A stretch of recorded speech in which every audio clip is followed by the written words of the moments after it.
Mumwale gaffe ag'olunaku olwaleero mulimu Mawulana, mulimu Daxx Kartel ne mukyala we Momo, mulimu ne Figanza n'ebikwata ku Rain. Kasuubire nti musibye bulungi abalungi era nsaba Mukama abankuumire ayongere okukola eby'amaanyi mu bulamu bwammwe, mwebale kusubscribinga, kulikinga n'okutapinga ku notification button era atanakikola mukwano nkusaba okikoleko ku ddakiika kati era tweyongereyoko mu maaso.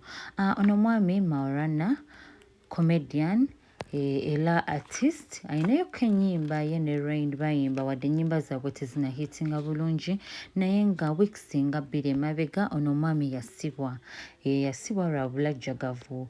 Agambibwa okuba nga abadde talabirira mukyala we n'abaana be abasatu era mbu abadde tabawa buyambi ng'olumu amulekera omutwalo gumutwale okumala omwezi mulamba. Ono omukyala yanyigirizibwa nnyo era yatwala Mawulana mu kkooti. Emabegako aweera yavaayo ng'asaba buyambi era ng'akaba Mama Fina n'amuwa obukadde 5 n'amugamba atandikewo bizinesi. Ndowooza yagitandika bizinesi n'eggwa kuba kati era yeetaaga buyambi. Kyaddaaki ono omukyala yavaayo n'aloopa Mawulana mu kkooti era Mawulana ne bamusiba yamalayo mukomera nga weeks 2 ne bamugamba nti waaba ayagala bail alina okusasula ssente ate alina okuwanga omukyala ono $10,000 buli mwaka. Mukiwulire ekyo era ne yeeyama okukikola. Yasasulako obusente obumu era n'asigala n'agamba nti ye agenda kuba aweereza ono omukyala ssente nga kkooti bwe yalagira.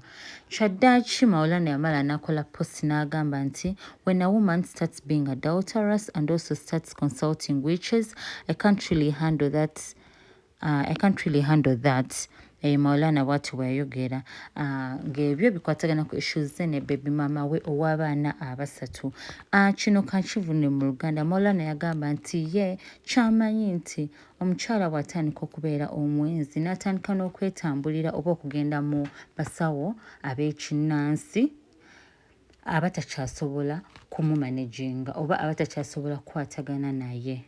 Yazaza ensonga ze yagamba era kigambibwa nti Mawulana bagenda omusiba nga ali wa mukyala mulala ate nawe mukyala mulala amwinamu omwana era abantu bavumirira ekikola kino bagamba Mawulana olaba abaana abasatu bakulemye okulabirira ne maama waabwe weetuuka otya ku mukyala omulala tolina ssente ate weewanika. Naye nga yo Mawulana oyo ali ku mpingo era nga comedian amanyikiddwa nnyo wattutumu era y'omu ku bacomedian oba abantu abali mu music industry abali mu kibiina kya Nup oba bakwatagana obulungi ne mwami Bobi Wine. Munne nno gwe bayita Rain yagraduatinga from the University of St. Lawrence last week era ne Bobi Wine yamupostinga ng'amuyozaayoza. Abadde amuyozaayoza era kyasanyusa nnyo Rain n'asanyuka n'alaga posti bambi kyamusanyusa nnyo era nga naye tumuyozaayoza okutikibwa. Mawulire gaffe amalala twogera ku Daxx Kartel ng'ono yakubyewo abalongo ye ne Momoke bafunamuko obutakkaanya era emabega awo nga bakamala okuwoobwa era Momo n'avaayo n'agamba nti ye akimanyi nti baali baamuloga kuko omukolo gwe baamuloga ne bafuna obutakkaanya ezzadde ne libula ne yakubyewo abalongo era ng'abantu beebuuza nti maama ennaku zino basereebo abalwawo okuzaala nga bakubawo balongo bali ku IVF bali ku ddagala bakozesa ki ddala era waliwo akaweke ke bayita clomid nga kano kaleeta fertility mu bakyala ng'osobola n'okubawo abaana bana omulundi gumu.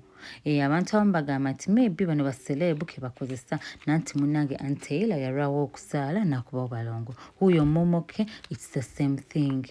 Sorry, Momo 19, it's the same thing. So munange naffe ekyo kibuzo tukiyinamu ka question mark naye ndowooza maybe Mukama yaba akoze eki yaba aba blessings olw'okuba babeera bali patient. Manyi wobeera patient Mukama akugabirira. Mawulire gaffe amalala njagala kwogerako ono omuyimbi gwe bayita Figanza ng'ono yagenda okumanyikibwa mu kayimba ke yakuba ne Chameleone ke bayita Banana. Akayimba ndowooza mukamanyi bulungi bakayita Banana. Who's the girl ayagala banana oyo mimbi gwe njogerako era nga ye Figanza aka Raga Kabinika ya oyo omuyimbi ennaku zino abadde alina entalo omuyimbi Alien Skin era nga bano balwanamuko kuzina award